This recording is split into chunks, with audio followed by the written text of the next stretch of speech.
Jennifer Pranga of Superconscious Teens. Did you know that it was possible for your teen to be super awesome? Through this program I've created, teens will better understand their adolescent minds and how to work with it by redirecting thoughts and feelings. This episode has been created for the moms of those super teens. Today I will give you bits and pieces of empowering information that are perfect for you to share with them. Thanks so much for taking time to check this out. As your teen goes into the middle and high school years, how are you seeing things? As problems that need to be fixed, or as something you want to create for no other reason than you just desire for it to exist? You cannot grow a forest with seeds of scarcity. We have been misled by society. Just turn on the news. Well-intended people in the personal development industry have convinced us that you must fix, improve, and change to have a better life, that the future will be better than the now. And that simply is not true. You are not broken, and neither is your teen. There is nothing that needs to be fixed. Perhaps there is something different that you would like to create. When we come from the scarcity mindset, it makes it more difficult to create all that we desire. So, how have we gotten here? Have you heard of the caveman brain or the primitive brain? It's the fight, flight, or freeze part of your brain. In the work I do, we refer to it as the unconscious mind. This instinctive part of the brain is well developed from birth and is responsible for basic functioning, breathing, beating the heart, digestion, etc. This is the part of your brain that reacts to threats, but it is far from enlightened. It does not think nor create. It reacts. Its job is to recognize threats and to keep you safe, which is fantastic when we are really in danger. Otherwise, it's holding us back. We have been misled, and I want to help stop the cycle of focusing on the problem. There is nothing wrong with us nor our teens. Our brains are just wired to look for problems. We see it in our teens when they compare themselves to others, or when they want to quit a sport because they're not as good as others, or when they tell us that their teachers hate them or that they don't have any friends. We see it in ourselves when we say, "My teen doesn't open up to me," or "I will never be able to retire." We do it when we say, "I'm getting wrinkles." Instead, I will talk about creating what it is we do want instead of fixing a problem. This will be a new way of looking at things. We will orientate ourselves towards creating instead of problem solving. So again, you cannot grow a forest planting seeds of scarcity. In a problem-solving mentality, people don't go for their dreams because they're too busy fixing what they perceive as wrong. What they do is just go for not having the problem.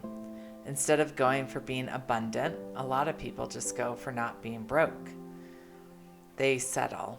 Do you want your teens to learn how to settle? The thing is, we've been told that we have problems that need to be solved and that the now isn't good enough. This keeps the problem alive and stops us from planting the true seeds of what we really want. Let's talk about the war on drugs. We all know that it was a huge failure. By arresting and incarcerating tens of millions of people, we have filled prisons, destroyed lives and families, and it didn't work because we focused on the problem. On the other hand, a decline in drug use, especially heroin, in Switzerland and the Netherlands, is that emphasized treatment. It worked because they focused on creating. This is a very important topic. The difference between problem solving and creating is that they are on completely two different planets, but a lot of people think they are the same thing. Problem solving is the opposite part of the creation vibration. However, creation is not the opposite of problem solving. Abundance is not the opposite of scarcity. Choose to have an abundance of love, focus, energy, and friendships. Joy is not the opposite of sad. Choose to find joy in a meal, a conversation, the sunrise or sunset. Gratitude is not the opposite of suffering. Choose to be grateful for the fresh air you breathe, going on a walk, for your home and your pet. I want our kids to understand that they are not dependent on each other. I'll only be happy if the reason I'm sad is resolved. We can just choose happy. I will share a process at the end of this that'll put you in those two different states so you can identify that they are different. Here is an example of how I focus so intensely on problem solving instead of accepting and creating. Our daughter was diagnosed dyslexic in the 4th grade. I moved into mama bear mode. I wanted to keep her from the experience I had as a student. You see, dyslexia is genetic. I was laser focused on the problem. She went to tutoring after school. I found an amazing summer camp for dyslexic kids, and she even saw a tutor before school. I read all the books, I listened to the podcasts, I spoke to everyone about it. She had days when she would come home from school and say, I feel stupid. And I know that if I was looking at it through a creation lens instead of a problem lens, that it would have been more empowering for her. Now, of course, we still would have gotten her all of the help that she needed. There was an issue, and it required for us to create a way for our daughter to be supported. See the difference there? The doctor shared with us that she had asked our daughter a series of questions, how 2 words were similar. And she had asked, how are luck and hard work similar? And without skipping a beat, wait a second, I'm going to give you a minute to think about that, because it got me. Without skipping a beat, our daughter said, they both can lead to success. Now, that's her mantra. I work hard and I get rewarded with luck, and that leads to success. I got this. What I've discovered by doing this work myself, and then what I do is I'm modeling this new outlook. I share bits and pieces with the girls, and together we are shifting. Things are different in our home, in our family. It doesn't happen overnight, but with consistency, you start seeing things as opportunities to create something new. We do this through NLP processes, meditations, and visualizations, and they only take 5 to 20 minutes a day. Whatever you try to create out of problem solving is going to be difficult. The only reason you move forward is because there's something you are moving away from. Here's an example. When you're unhappy with your body, you want to change it by losing weight and getting fit. So you go to the gym. As soon as you start losing weight, the problem isn't as potent, so you lose motivation. It's called yo-yo dieting. Who's been there? Okay, so maybe it's worked for some people. It's probably because they say, I'm not good enough if my body isn't a certain weight. You know those friends who are size 4. They're tiny, but they say, do I look fat? I feel fat. I don't look good. The problem hides in the shadows. I'd like to share a story about my former brother-in-law. He's successful and married to my sister, who is even more so. Together, they made a lot of money and saved a lot of money. Problem solved, right? They were not poor, nor were they struggling. When ending their marriage, he told my sister that the straw that broke the camel's back was the kitchen remodel. Now, my sister is a fantastic cook and uses the hell out of her kitchen. She wanted to remodel her 1980s kitchen. Their home was paid off, They had plenty of money saved for early retirement, both of the girls' college funds. They even had investments that were making them money. He was absolutely beside himself that they would spend money, thousands of dollars, on something that worked perfectly fine. They rarely traveled or ate out because he hated spending money. The problem still existed for him So the second part of this is you are the seed, the early version of a healthy body, an abundant life, and a great and connected relationship with your teen. Your teen is the seed, the early version of a great football player, volleyball player, artist, and a mature and compassionate being. They are it, just the early version of it. You see, the seed is the forest. We just haven't given the forest time to be yet, and we haven't given ourselves or our teens the time to be yet either. One of the hardest things about being a human, compared to a tree, is when you plant the seed, it's going to turn into that tree, and nobody questions that. It will be what it was intended to be. Humans, on the other hand, have endless options, and we struggle with allowing things to unfold because there are expectations, doubts, and perceived problems that get in the way. If you were to crack open a seed and look inside, you wouldn't see the silent instructions. So you wouldn't know that it has the infinite potential to become a forest. That's magic. It has all the potential to create a forest. Magic, really, if you think about it. The truth is that we are magic as well. If you're a parent, you understand this. You know the magic hidden inside when you see your children blossom from baby to toddler, toddler to young child, and from a young child to a teen. Soon, from a teen into the person they are intended to be. Magic is everywhere. Do you believe that there's a higher power guiding this magic? Do you believe that we have the power to co-create with it?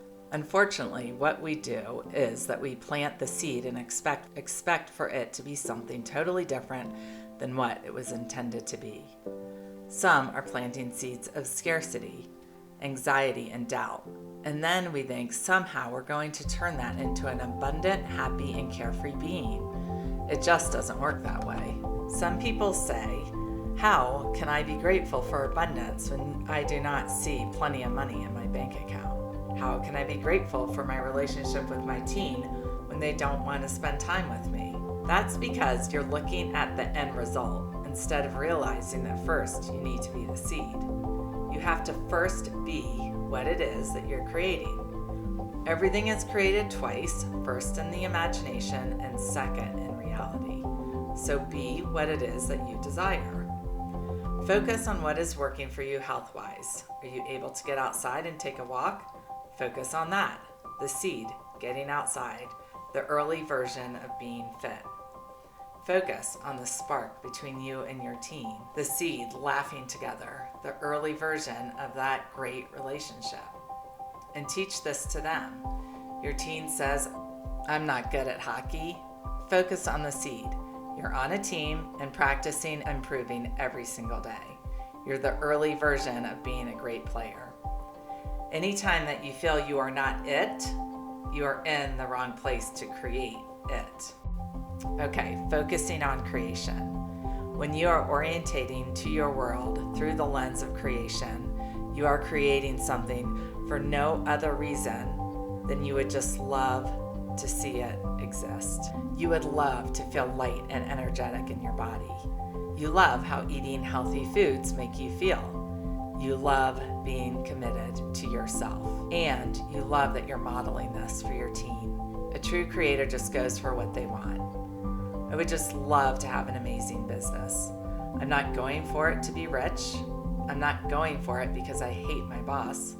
I'm just creating it because I would love for it to exist. In a problem-solving mentality, all actions are derived from there's something wrong, I need to fix. This is a subtle but powerful difference. In the creation reality, everything is fine. I'm perfectly happy just as things are, and I would really love for that to exist. So that's what I'm going to create. Do you feel the difference in the statement? I'm perfectly happy, and I would like to create this. Creators just go for it. This thing that you are creating will not make you love your life any more than you already do. When you create this thing, you will not be loved any more than you already are. This is the key. This is the secret. Just create because it's what you want to see happen. Well, how do you do this, you ask? How do you shift from a problem-solving mentality to a creation mentality? You must get into the present moment, into gratitude. When you accept what is, and there is no desire to fix anything. You are good with the now, and you would love to create this. And when you are in that place, you can create. So what are you choosing to create for yourself? What are you choosing to create with your team? Not fix, but create. We are going to end this session with a process. The process is called moving from fixing to being.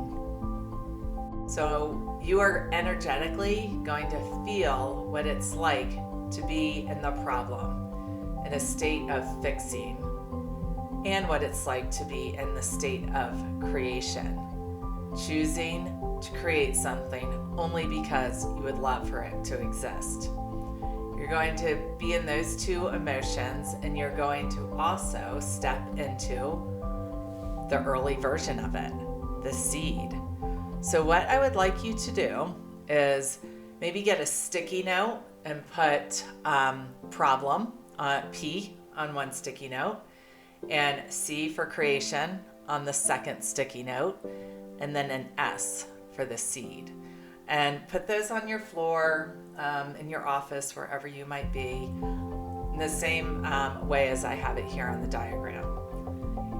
And what I would like you to do is start in the problem.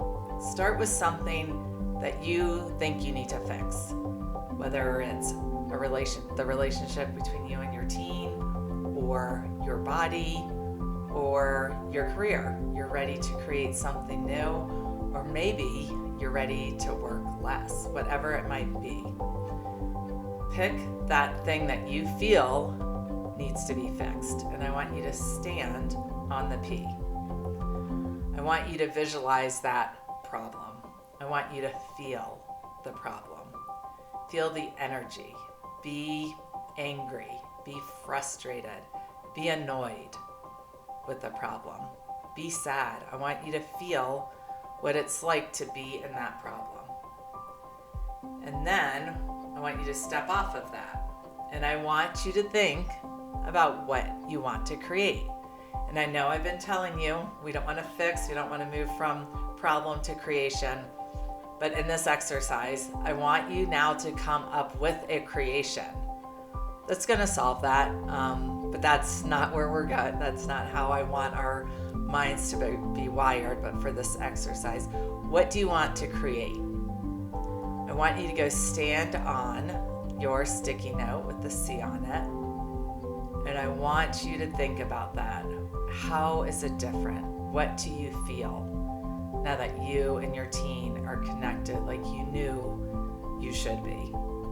How does it feel knowing that your teen's going through a hard time and that this is their human experience and that you're there for them and you're there to support them? I want you to feel what it feels like to be light and energetic in your body. I want you to stand on that creation and feel all of the emotions that come with what you're creating. And when you're done, I want you to step off of that.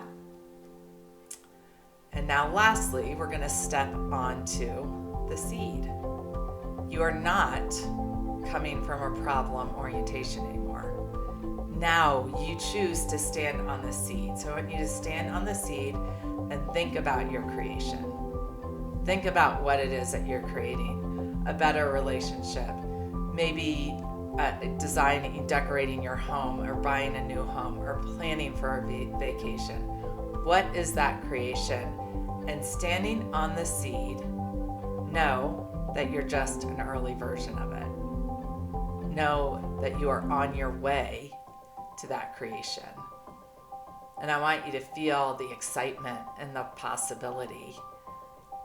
And I want you to orientate yourself from that space, from the early version of what you want to create.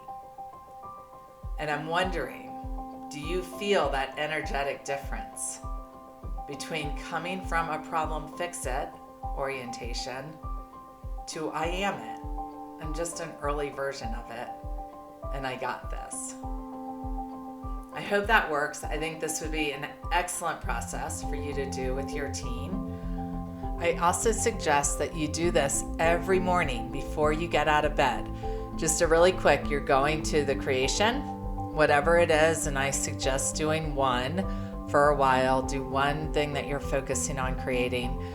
Go into being a seed. Just do this in your head. Go to being the seed, the early version of that creation. Just real quick, like 2 minutes before you get out of bed, and that starts to rewire your brain for what you want to create.